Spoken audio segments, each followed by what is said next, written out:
فانتوا هتعرفوا صوتها وهتعرفوا هل هي فعلا بتنظف ولا لا، وهتشوفوا السجادة قبل وبعد التنظيف فرقت ولا لا، وفعلا تستاهل ان انتوا تجيبوها ولا لا. فهتبقى قدامكم تجربة عملية. مش هنطول بقى كتير في المقدمة، وهنبتدي دلوقتي بقى نشتغل. قبل ما ابتدي ما تنسوش لو انتوا لسه اول مرة بتشوفوا القناة تشتركوا في القناة، ولو ان شاء الله القناة عجبتكم ما تنسوش اللايك. دلوقتي انا هقول لكم انا بستخدم لها ايه مسحوق ايه. بصوا يا جماعة، هي ملهاش حاجة في مصر، انا ما لقيتلهاش اي حاجة خالص في مصر اللي هو بتاعها. يعني هي ليها منتج من بيسل بينزل، بس هو مش موجود في مصر، هو موجود في السعودية بس هو مش موجود في مصر. حتى دورت كتير في كارفور ما لقيتش نهائي، وحتى لو وجد اعتقد انه هيبقى غالي جدا يعني، اعتقد يعني. بس انا حتى كنت ما لقيتوش، انا كنت ممكن حتى لو لقيته غالي مش هجيبه، كنت هعمل حاجة تانية برضه، افكر في فكرة تانية، فحتى ما لقيتوش يعني. فانا بستخدم اللي هو اللي انتوا شايفينه ده، ده شامبو سجاد من ماي واي. انا شايفاه حلو جدا، بستخدمه. الازازه ديت بتعمل مثلا 15 جنيه او حاجه اهيت. فلو مش موجود المسحول، لان في ناس بترفض انها تجيبها مخصوص عشان ان هو المسحول بتاعها مش متوفر. تمام، دلوقتي بقى هنشتغل بيها ونشوف. والسجاده قدامكم اهيت، هنشوف هنعمل فيها ايه. انا حاطه الميه فيها، ولان كنت اصلا برضو مشغلاها قبل كده على سجاده تانية، وحاطه المسحوق فيها. وهنبتدي دلوقتي ان شاء الله نشغلها ونشوف. دلوقتي احنا هنشغلها، يلا. ابني هو اللي ماسك المكنسه.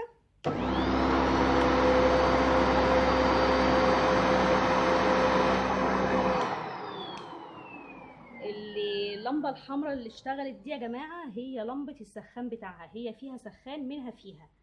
تمام، غير الميه السخنه اللي انا حطيتها من الحنفيه بتاعه السخان اللي في الحمام، فهي فيها سخان برضو زياده منها فيها. دلوقتي بقى هنشتغل بيها، يلا.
طبعا بعتذر جدا على الصوت، بس كان لازم اوريكم الصوت بتاعها لانه مهم جدا انتوا تعرفوا ان هو صوتها مش واطي، هو صوتها عالي. بس انا بالنسبه لي مفيش اي مشكله خالص في الصوت.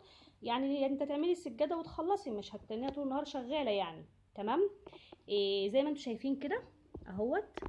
الصابون اللي فيها ده هو الصابون بتاعي اللي انا حطاه اهوت. ده الجزء اللي اتعمل، هو باين اصلا يعني منه لنفسه، هو باين الابيض ده. والجزء التاني اهو، يعني في فرق اهيت، وفي فرق ما بين، يعني في فرق الحته البيضه دي والحته اللي هي طبعا فيها تراب. طبعا انا عامله المكنسه برضو بالمكنسه التانية قبل ما اشتغل بيها. دي اول حاجه، انتوا شايفين الفرق اهوت.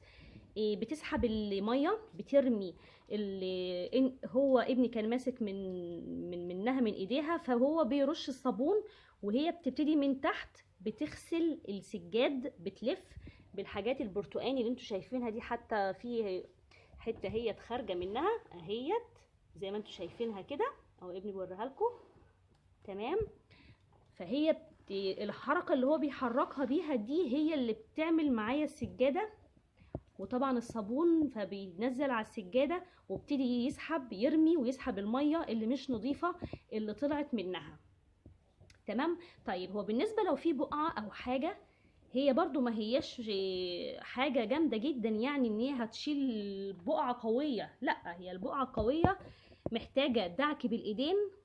تمام. وهي فيها فرشه كده صغيره ممكن نعملها بيها الاول او باي حاجه، دي لو حاجه قويه يعني لو بقعه قويه هي مش هتشيلها، هي هتسيبها، بس هي كمجمل عام هي هتنظف السجاده. اما بالنسبه للبقع الصعبه احنا بنعملها قبل او بعد لو ما طلعتش. تمام، عشان نبقى واضحين وعارفين كل حاجه عنها. دلوقتي انا هكمل برضو شغل فيها وهوريكم الميه اللي طلعت من المكنسه بعد ما اخلص كل السجاده. هتتفاجئوا، فعلا فعلا هتتفاجئوا باللي هيطلع منها. السجاده مش برضو مش بقالها كتير جدا ما اتغسلتش، لا هي بتتغسل برضو مثلا كل شهرين كده، 3 بالكتير قوي. بحاول انضف على طول برضو. تمام. فهنشوف برضو الميه اللي طلعت منها.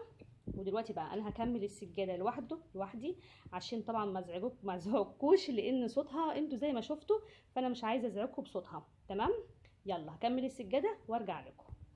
دلوقتي انا عملت نص السجاده بس وسبت النص التاني ما عملتوش عشان برضو تحاولوا تقارنوا، مع ان الاضاءه عندي برضو صعبه شويه مش منوره قوي.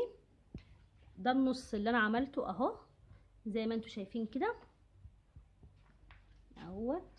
طبعا دي لبانه ما اتشالتش، هي مش هتشيلها، انا اللي هشيلها، سبتها اشيلها معاكم اهيت لان الميه سخنه، فعادي بقى سهل تشيلي قوي بايديكي بعد كده.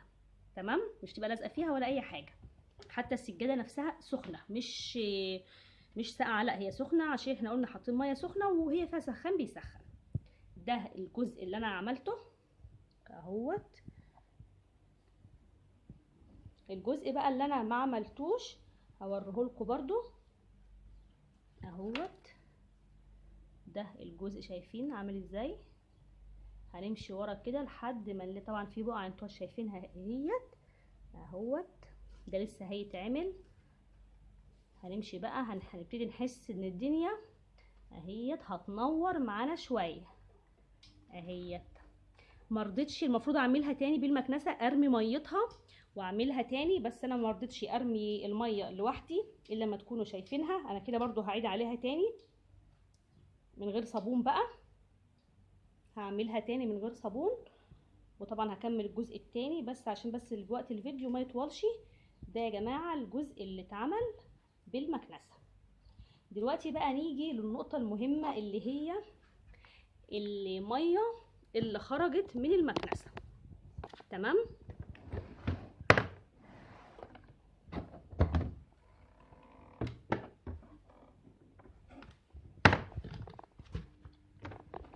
احاول كده اطلعها لكم افتحها لكم اهيت.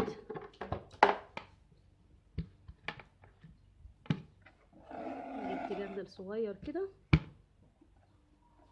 هبتدي بقى اوريكم الميه.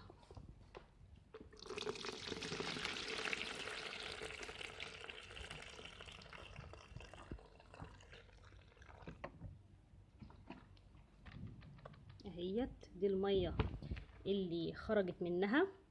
والمفروض ان انا هعمل تاني، يعني المفروض ان انا هعمل تاني وهتنزل برضو ميه تاني. تمام اهي شايفين مش نظيفه خالص ازاي اهيت. طبعا اي شوائب واي حاجه موجوده في السجاده هي بتشيلها الميه بتاعتها اهيت عشان الصابون مش موضح، فعشان تشوفوها هي بتعمل ايه.